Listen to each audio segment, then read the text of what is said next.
नमस्कार मित्रांनो, तुम्हा सर्वांना मकर संक्रांतीच्या खूप खूप शुभेच्छा. तिळगुळ खा आणि गोड गोड बोला. मित्रांनो, मकर संक्रांती हा सण साजरा करीत असताना काही महत्त्वाच्या गोष्टी ध्यानात असू द्या. पतंग उडवताना, त्याचप्रमाणे बाजारात खरेदी करीत असताना आणि गाडीवरून प्रवास करीत असताना. मित्रांनो, चायनीज मांज्याचा वापर करणे टाळा. या चायनीज मांज्याने भरपूर आपल्या मित्रांचा बळी घेतलेला आहे, ही गोष्ट विसरू नका. तुमच्या आजूबाजूला जर कोणी चायनीज मांजा यूज करत असेल किंवा तुमच्या एरियामध्ये जर कोणी चायनीज मांजा विकत असेल तर त्या गोष्टीला विरोध तुमचा असला पाहिजे.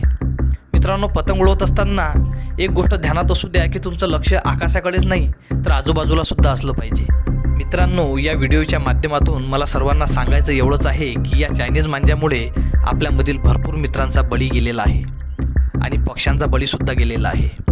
हात कापणे, मान कापणे, त्यानंतर पाय कापणे, या चायनीज मांज्याचे हे नॉर्मल लक्षण आहेत. आणि मित्रांनो, हातपाय कापणे, गळा कापणे ही नायलॉन मांज्याचे आणि चायनीज मांज्याचे नॉर्मल लक्षण आहेत असं जर तुम्हाला वाटत असेल आणि या नॉर्मल लक्षणाच्या माध्यमातून आपला मित्राचा जर बळी जात असेल तर यापेक्षा लाजिरवाणी गोष्ट दुसरी कुठलीही नाही. आणि मित्रांनो, महत्त्वाचं म्हणजे सायकलनी प्रवास करीत असताना आणि मोटरसायकलनी प्रवास करीत असताना तुमचं वाहन तुम्ही सावकाश चालवलं पाहिजे आणि शांततेत चालवलं पाहिजे आणि तुमचं आजूबाजूला सुद्धा लक्ष असलं पाहिजे. शक्यतोवर फोनवर बोलणे टाळावे.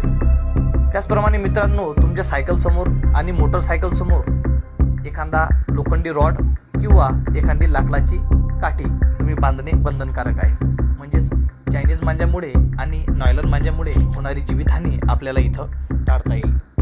मित्रांनो, माझ्या मते तर हा मृत्यूला निमंत्रण देणारा सण आहे आणि चांगला